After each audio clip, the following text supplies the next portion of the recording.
நான் இப்போ ஆல்ரெடி வந்து டிப்ரெஷனுக்கு வந்து டேப்லெட் எடுத்துட்டு இருக்கேன் சார். ஆ.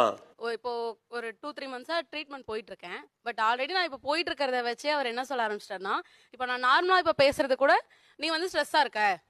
உனக்கு வந்து டிப்ரெஷன் வந்துருச்சு. நீ ஸ்ட்ரெஸ்னால தான் வந்து எங்க மேல கோவப்படுற." இப்போ அவங்க டிப்ரெஷனுக்கு டேப்லெட் எடுத்துட்டு இருக்க ஒரு ஆள்கிட்ட, "ஏய் அதெல்லாம் ஒண்ணும் இல்லப்பா." அப்படிதானே சொல்லணும். அவங்க எது பண்ணாலும் நீ டிப்ரெஷனால தான் பண்ற அப்படின்னு ஏன் அதை ஆட் ஆன் பண்றீங்க? அவங்க ஃபோக்கஸ்டா இருக்க மாட்டாங்க. அவங்க பயங்கர ஷார்ப்பா இருப்பாங்க.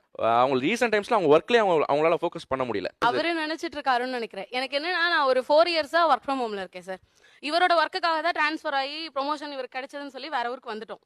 இப்போ அங்க வந்ததுலேருந்து நான் இப்போ வரைக்கும் ஒர்க் ஃப்ரம் ஹோம் தான் பண்றேன். என்னால எங்க பில்டிங் மட்டும் தனியா தான் இருக்கும். எனக்கு பக்கத்துல வீடு எதுவுமே கிடையாது. என்னால ஒரு பர்சனை மீட் பண்ணிக்க கூட முடியாது.